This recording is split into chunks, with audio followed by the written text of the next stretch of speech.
En el año 39 de HTC, Roma respira como si fuese un gigante inquieto. Desde lo alto del Monte Palatino, el Palacio Imperial parece una criatura dormida iluminada por cientos de lámparas de aceite. Esa noche, el mármol devuelve ecos de música, perfumes y risas tensas. Los senadores llegan envueltos en sus túnicas más elegantes, con sus esposas a su lado como auténticas estatuas vivientes. Todo está dispuesto para proyectar grandeza, aunque basta una mirada atenta para percibir un temblor casi invisible en el ambiente. Roma celebra, sí, pero lo hace con un corazón que late encogido. El banquete avanza entre copas de vino y conversaciones murmuradas. De pronto, el silencio desciende como una losa. Las sandalias del emperador retumban en el pasillo. Gayo, Julio César, Augusto Germánico, a quien la historia recordará como Calígula, entra en la sala sin apuro, con una expresión que nadie se atreve a descifrar. Sus ojos recorren a los presentes como si analizara piezas sobre un tablero. Luego alza la mano y señala a la esposa de un senador. «Esta noche es mía», anuncia. No suena a invitación, sino a un mandato. Nadie respira. El senador permanece inmóvil, la mujer también. Todos saben que, en Roma, cuando quien posee el poder absoluto habla, la ley se curva y la moral se deshace. Rehusarse no sería simplemente una falta de respeto. Sería un desafío directo al eje del imperio. Un gesto capaz de borrar el nombre de una familia entera de los registros. Y así, mientras la música continúa en los niveles inferiores, disfrazando la tragedia con melodías, se abre la primera grieta de la noche. Décadas más tarde, fragmentos de cartas halladas en archivos vaticanos revelarían que muchos senadores suplicaban a sus parientes que jamás llevaran a sus esposas o hijas a Roma. Aquellos hombres, acostumbrados a dictar leyes y comandar ejércitos, descubrían que, ante un solo individuo, toda su autoridad se convertía en humo. Calígula no era únicamente un caprichoso, como suele afirmarse en las versiones más populares. Según antiguos documentos, comprendía con claridad el poder que surge cuando una figura central difumina los límites entre lo aceptable y lo impensable. Durante 4 años, el imperio se transformó en un laboratorio donde el emperador medía cuánta presión podía aplicar antes de que la sociedad cediera. Lo más perturbador era que estos rituales no se realizaban ocultos. Toda Roma sabía que algo oscuro brotaba en el palacio, pero nadie se atrevía a ponerle nombre. Porque cuando un gobernante demuestra que ninguna norma divina o humana puede contenerlo, la ciudad deja de ser comunidad para convertirse en un escenario donde el miedo dicta cada gesto. Por eso, para comprender lo que ocurrió aquella noche y las que siguieron, debemos volver a cruzar las puertas del Palatino, donde el silencio pesa más que las columnas de mármol. Allí comienza una historia que no trata solo de un emperador extraviado, sino del peligro atemporal de un poder sin límites. Para entender la magnitud del temor que dominaba Roma, basta imaginar lo que ocurría después de cada banquete. Los senadores regresaban a sus hogares sin decir palabra, incapaces de mirar a sus esposas o hijas, sin sentir una sombra adherida a la piel.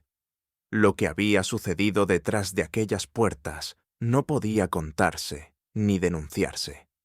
En el imperio, cuando el poder se reduce a un solo hombre, incluso las palabras se vuelven peligrosas.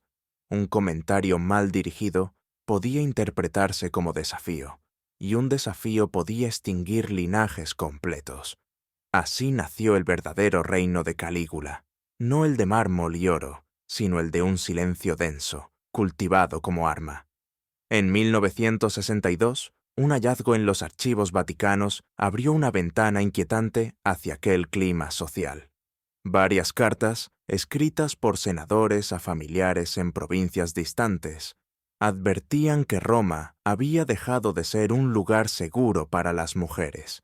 Las misivas no relataban hechos concretos. Usaban metáforas, giros velados e incluso plegarias. «No traigáis a vuestras hijas a la ciudad», suplicaba uno. «Aquí la honra ya no pertenece a los dioses, sino a un solo hombre». La censura no provenía de la burocracia, sino del propio terror. Cada frase parecía medida como si el pergamino pudiera delatar al autor. Este fenómeno no era exclusivo de Roma. Los historiadores modernos lo llaman la arquitectura del miedo, un proceso en el que una sociedad entera renuncia a su voz para sobrevivir. En la Grecia clásica, en los reinos helenísticos y en varias monarquías antiguas, el mismo patrón reaparece una y otra vez. Las normas pueden variar, pero el principio se mantiene. Cuando el castigo deja de depender de la ley y se apoya en el humor del gobernante, la ciudadanía se convierte en una multitud silenciosa. Los romanos, herederos orgullosos de la República, experimentaban ahora una versión distorsionada de su propio sistema, donde la autoridad ya no reposaba en la virtud, sino en la imprevisibilidad. Lo más inquietante es que Calígula comprendía perfectamente este mecanismo. No actuaba de forma impulsiva, como sugieren ciertas leyendas. Según varios textos antiguos, estudió cómo la obediencia absoluta podía forjarse no mediante castigos directos, sino a través de la incertidumbre. Cada gesto suyo recordaba que la estabilidad cotidiana podía quebrarse sin aviso. Ese tipo de poder no se impone, se infiltra. Los ciudadanos empezaban a medir cada respiración, cada mirada y cada silencio prolongado. Incluso los espacios sagrados, pensados para contener el espíritu y ofrecer refugio interior, comenzaron a generar desconfianza. Los sacerdotes cuidaban cada interpretación de los presagios celestes, temiendo que cualquier matiz pudiera leerse como una crítica indirecta. Los rituales religiosos se ajustaron a la nueva realidad política, y las oraciones dejaron de invocar justicia para limitarse a pedir que todo continuara sin sobresaltos. Roma, que en otro tiempo se había alzado contra reyes despóticos, parecía ahora atrapada bajo la voluntad de un solo hombre. Mientras las calles seguían rebosantes de comerciantes, soldados y viajeros, algo esencial se apagaba lentamente. La idea misma de pertenencia colectiva empezaba a desmoronarse en la conciencia de sus habitantes. La ley había dejado de amparar, se limitaba a observar. En ese espacio vacío, Calígula reconoció la oportunidad perfecta para avanzar. Su siguiente paso consistió en convertir la esfera privada de las familias nobles en un espectáculo de sometimiento meticulosamente diseñado. Con el silencio ya firmemente instalado en Roma, el Palacio Imperial pasó a ser un lugar donde la intimidad desaparecía por completo. Calígula, plenamente consciente de la influencia que ejercía sobre los linajes más antiguos y respetados del imperio, ideó un sistema que fusionaba ceremonial, presión social y un mensaje político de enorme carga simbólica. Una parte del palacio fue destinada a someter los vínculos familiares a pruebas encubiertas mediante prácticas que nadie se atrevía a nombrar. Ese recinto, oculto tras pasillos laberínticos y pesadas cortinas, no existía para el disfrute, sino para exhibir poder. Las convocatorias enviadas a las casas senatoriales parecían anodinas. Una cena, una festividad, una velada en honor a Roma. Sin embargo, quienes las recibían entendían que aquella apariencia era engañosa. Al llegar, los asistentes eran separados. Los hombres quedaban confinados en salas de luz apagada, vigilados por guardias cuyo silencio dejaba claro que no había posibilidad de abandonar el lugar. Las mujeres, por su parte, eran llevadas a estancias donde se desarrollaba lo que las fuentes describen como un rito de consagración, una expresión cuidadosamente elegida para evitar términos que nadie se atrevió a dejar por escrito. Lo sucedido en esos espacios no fue relatado, pero sus efectos se reflejaban en los rostros ausentes que emergían con la primera luz del día. En 1978, una carta descubierta en Florencia expuso la desesperación de Lucio Vitelio, senador cuya joven esposa fue forzada a participar en uno de estos actos. «Rogué perder el oído», escribió. «No pedía rescatarla ni detener lo ocurrido. Solo pedía no escuchar». En esas palabras se condensa la naturaleza del régimen de Calígula, una realidad tan intolerable que muchos preferían dañarse por dentro antes que afrontarla. Cuando su esposa volvió al amanecer, el mutismo que se instaló entre ambos superó cualquier expresión verbal. Roma podía continuar con sus festejos, pero algo había sido arrancado de ambos con una precisión casi quirúrgica. Más perturbador aún fue el hallazgo, conservado hoy en el Museo Británico, de una tablilla de cera donde se listaban nombres de mujeres nobles junto a cifras que indicaban cuánto habían producido en esos encuentros. No era un registro económico real. Se trataba de una burla despiadada del comercio, un recurso simbólico para reducir honor y virtud a simples números. El mensaje era inequívoco. Si Calígula podía convertir a las mujeres más respetadas del imperio en elementos de una farsa contable, también podía reducir al Senado entero a una extensión de su capricho. Este sistema no buscaba provocar escándalo, buscaba desgastar. Cuando un gobernante consigue que los hombres más influyentes del Estado permanezcan inmóviles mientras su vida familiar es destruida, está edificando algo más profundo que el miedo. Está instaurando una cultura donde la humillación se vuelve cotidiana. En ese contexto, la disidencia deja de existir, no porque sea impensable, sino porque resulta inviable.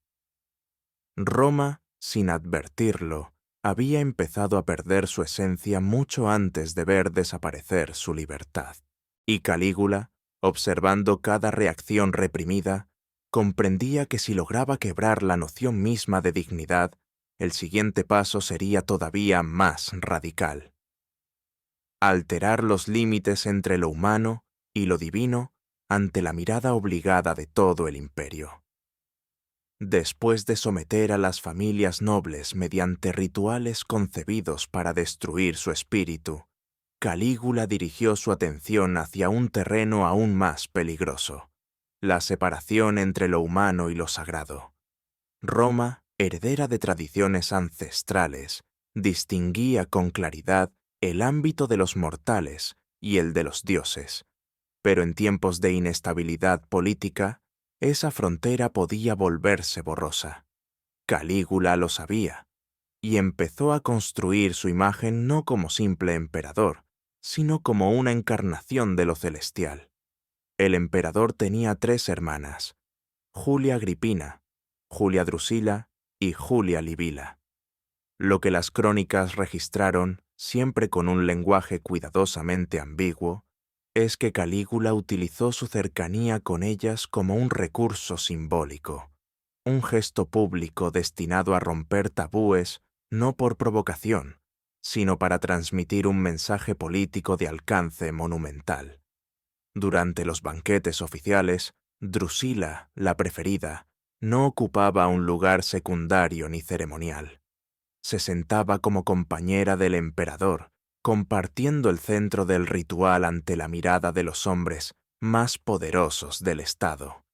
Nada ocurría en secreto. Todo formaba parte de una representación que nadie se atrevía a interrumpir. Para la mentalidad romana, aquello no solo resultaba inquietante, sino profundamente sacrílego. Sin embargo, Calígula no necesitaba defenderse con palabras. Su mensaje estaba implícito. En el mundo de los dioses, las reglas humanas carecían de valor. Zeus y Hera compartían sangre y trono. Las genealogías divinas se cerraban sobre sí mismas para conservar autoridad y dominio. Al reproducir ese modelo, el emperador no emitía un decreto, proclamaba una identidad. No me limito a gobernar por voluntad divina, yo mismo pertenezco al ámbito de lo divino. Los senadores, obligados a presenciar aquella escenificación, comprendieron de inmediato el alcance del peligro, porque un gobernante que se reconoce mortal puede ser juzgado, pero uno que se presenta como sagrado queda fuera de todo límite. En ese punto, la obediencia deja de ser una cuestión política y se convierte en un acto de fe. Y cuando la sumisión adopta esa forma, la libertad pierde consistencia y se derrite sin resistencia. Cuando Drusila murió en el año 38 antes de nuestra era, posiblemente víctima de una fiebre, Roma esperaba el luto que exigía la tradición. Calígula, sin embargo, dio un paso mucho más inquietante. La elevó al rango de diosa, ordenó levantar templos en su nombre, dispuso que se le rindieran honores mediante sacrificios simbólicos. Además, exigió que el pueblo la venerara como una nueva presencia celestial dentro del orden imperial. De noche, según dejaron constancia los registros senatoriales, Calígula acudía a esos templos y realizaba ceremonias inspiradas en antiguos ritos matrimoniales, dirigidas a la imagen de Drusila. Para él, la muerte no significaba ruptura, sino transformación. Un pensador romano, cuyo nombre fue eliminado del manuscrito por temor a represalias, dejó escrito: «El emperador ha abandonado el mundo de los hombres, confunde la piedra con la carne y nos obliga a aceptar su visión». Esa línea, breve pero precisa, captura el clima del período. El Estado entero había quedado atrapado dentro de la mente de un hombre convencido de haber superado el tiempo y las leyes humanas. En los salones del palacio, cada gesto estaba medido. Los senadores reían cuando él lo hacía, aplaudían a una señal, evitaban la mirada solo cuando se les concedía. Las mujeres, antes depositarias del honor familiar, regresaban a sus casas convertidas en presencias mudas, vaciadas por los rituales del Palatino. Y mientras todos simulaban normalidad, Roma asumía una verdad inevitable. Cuando un gobernante borra la línea que separa lo sagrado de lo profano, también destruye las barreras que protegen a una sociedad de su autodestrucción. El siguiente movimiento de Calígula sería todavía más extremo, porque después de desafiar a los dioses, buscaría transformar el dolor humano en un espectáculo calculado. La muerte de Drusila, en el año 38 de nuestra era, marcó un quiebre decisivo en el gobierno de Calígula. Para la ciudad fue un acontecimiento desconcertante. Para el emperador, una herida abierta que alteró su relación con el poder y consigo mismo. Drusila no era simplemente su hermana favorita. Según las fuentes, era la única figura capaz de apaciguar los tormentos que arrastraba desde la infancia. La pérdida temprana de su familia, las intrigas palaciegas, los años vividos como rehén emocional entre generales y conspiradores. Con su muerte, Calígula no perdió solo a una persona cercana. Perdió el último vínculo que lo anclaba a la condición humana. Roma esperaba un duelo solemne, conforme a la costumbre. La respuesta del emperador, sin embargo, desbordó toda lógica política. Proclamó a Drusila como divinidad, no como símbolo, sino como presencia activa dentro de su universo personal. Ordenó erigir templos, estableció cultos y decretó que el pueblo debía honrarla con ofrendas, cantos y ceremonias. Los sacerdotes se vieron obligados a incorporar su nombre en los rituales oficiales, y cualquier vacilación era observada con desconfianza. Los senadores anotaron que Calígula acudía a esos templos durante la noche, sin escoltas ni cortejo. Entraba solo, como si cada paso fuera un diálogo íntimo con la divinidad que él mismo había creado. Las fuentes hablan de rituales de unión, descritos siempre mediante metáforas evasivas. Según aquel filósofo anónimo, el emperador intenta abrazar la piedra como si fuera carne y obliga al imperio entero a compartir su ilusión. Esa observación refleja el vacío emocional que lo consumía, pero detrás de esos actos no había únicamente obsesión. Existía un cálculo político preciso. Al convertir a Drusila en diosa, Calígula establecía un culto personal y un sistema de control espiritual sobre Roma. Si el pueblo aceptaba a Drusila como divinidad, aceptaba también que el vínculo entre ambos era sagrado. Y si ese vínculo era sagrado, el emperador dejaba de ser solo un gobernante para convertirse en mediador entre lo humano y lo eterno. Esa metamorfosis lo separó definitivamente de cualquier límite humano. El efecto sobre la sociedad fue inmediato y destructivo. Las jóvenes comenzaron a ser medidas y comparadas con la figura de la diosa fallecida, imponiendo una presión silenciosa que recaía directamente sobre sus familias. Los sacerdotes, sin posibilidad de contradecir al emperador, recurrieron a antiguas señales y augurios para justificar la irrupción de una nueva divinidad en el panteón romano. Los artistas recibieron órdenes de representar a Drusila con rasgos idealizados, eliminando cualquier vestigio de su naturaleza humana. Poco a poco, Roma empezó a alterar la forma en que recordaba su propio pasado. Desde el punto de vista psicológico, Calígula parecía atrapado en una contradicción interna. Cuanto más elevaba a Drusila al plano divino, más aislado quedaba él mismo. El culto a su hermana muerta funcionaba como una negación del duelo, una forma de esquivar la aceptación de la pérdida. Para Calígula, la muerte no debía significar ausencia, sino continuidad. Por eso no permitió que Drusila desapareciera del mundo de los vivos. La rodeó de símbolos, templos y rituales destinados a mantenerla presente. Roma observaba en silencio. Nadie hablaba. Nadie se atrevía a cuestionar. Cuando el dolor de un emperador se transforma en obligación religiosa, una ciudad entera aprende a reprimir incluso su lamento. Sin embargo, la historia aún no había descendido a su punto más oscuro.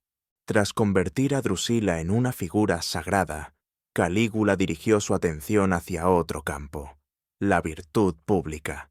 Allí, donde la moral se exhibía como prueba de honor, preparó un espectáculo diseñado para quebrar incluso a los espíritus más firmes del imperio. Una vez alterada la frontera entre lo humano y lo divino, el emperador se centró en un objetivo todavía más frágil: la virtud, ese principio que sostenía la estructura moral de las familias romanas. En Roma, el honor no era decorativo. Era la base sobre la que se construían alianzas, matrimonios, herencias y prestigio social. Atacar la virtud no era simple crueldad. Era un método para desmantelar el núcleo del Senado y, con él, del imperio entero. Fragmentos de diarios descubiertos cerca de Pompeya en 1951 indican que Calígula ideó ceremonias privadas durante los banquetes imperiales, cuyo objetivo no era el escándalo inmediato, sino la destrucción emocional de quienes las sufrían. Escogía a las mujeres más respetadas de Roma, esposas reconocidas por su rectitud, símbolos de estabilidad familiar. No seleccionaba a quienes ya eran objeto de rumores. Elegía precisamente a aquellas cuya reputación parecía imposible de quebrar. Ese era el principio fundamental.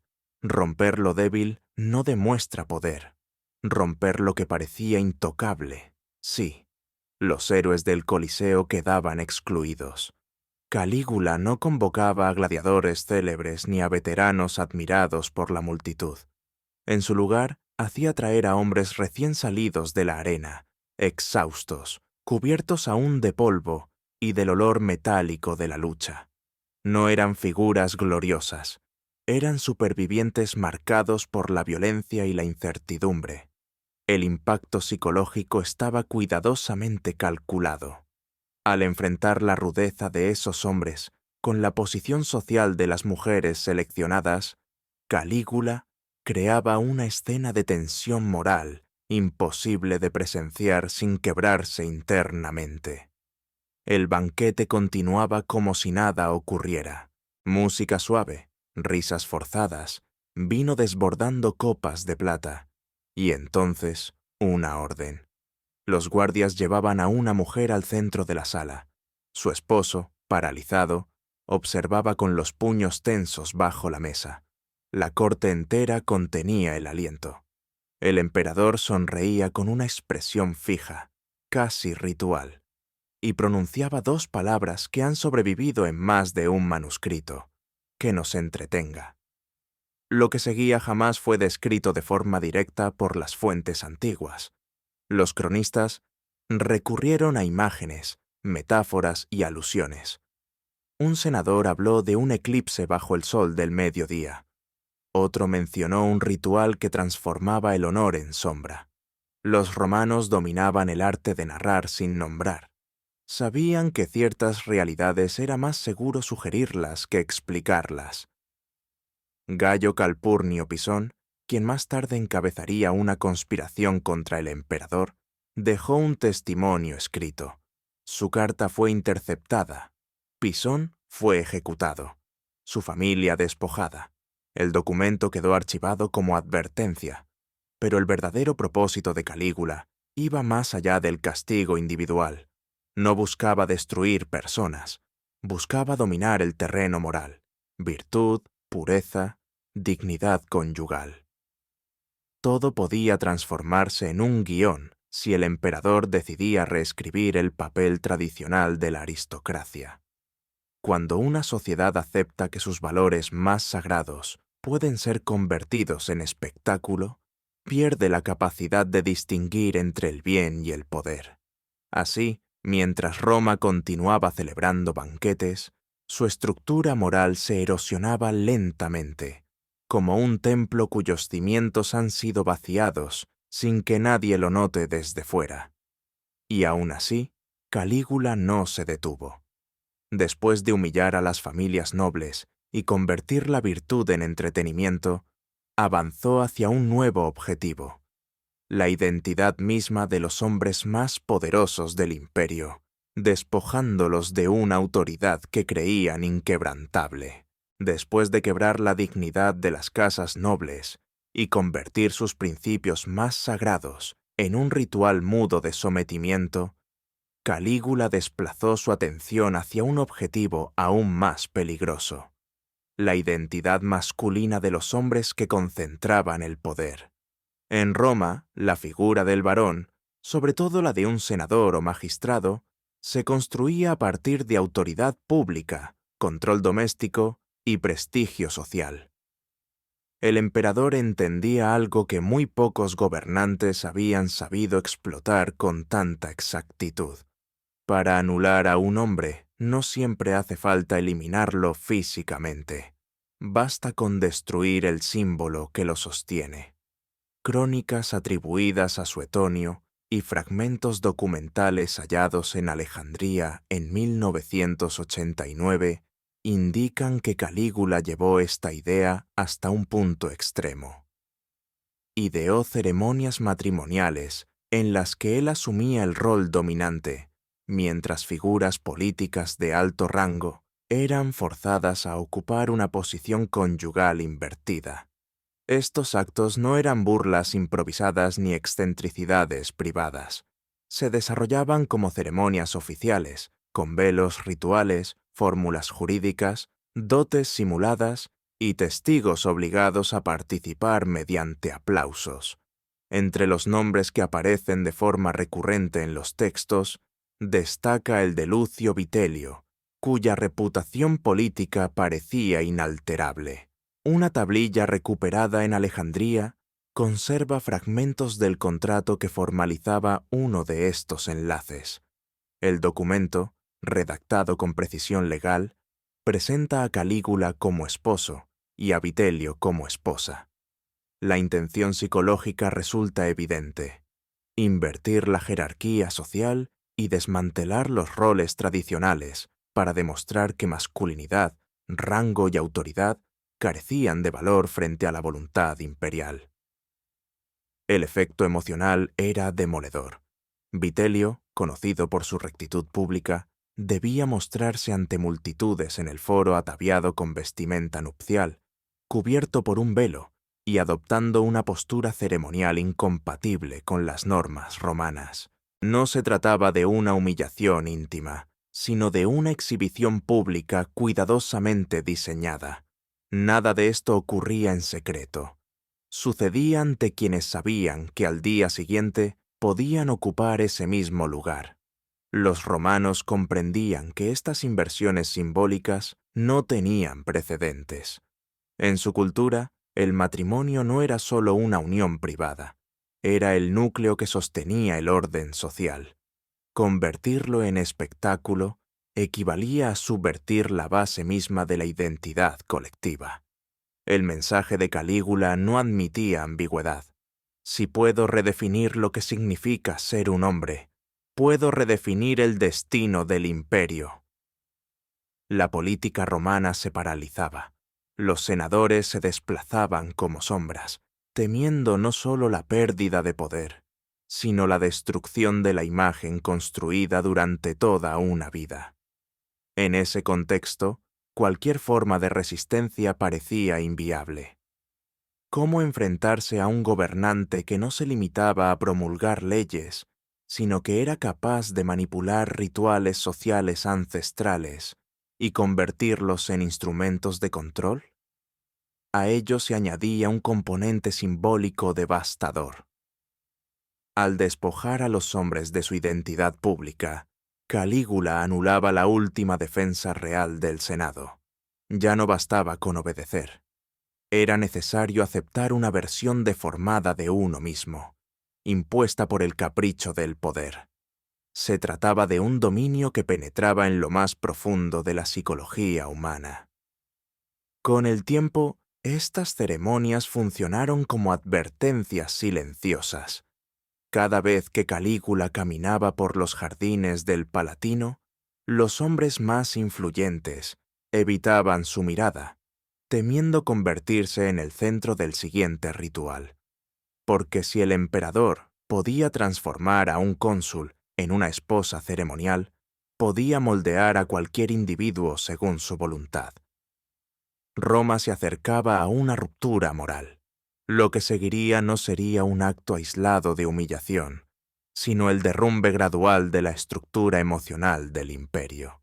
Y mientras la ciudad intentaba adaptarse a un gobernante que jugaba con identidad, virtud y poder divino, la sombra de la inestabilidad continuaba extendiéndose.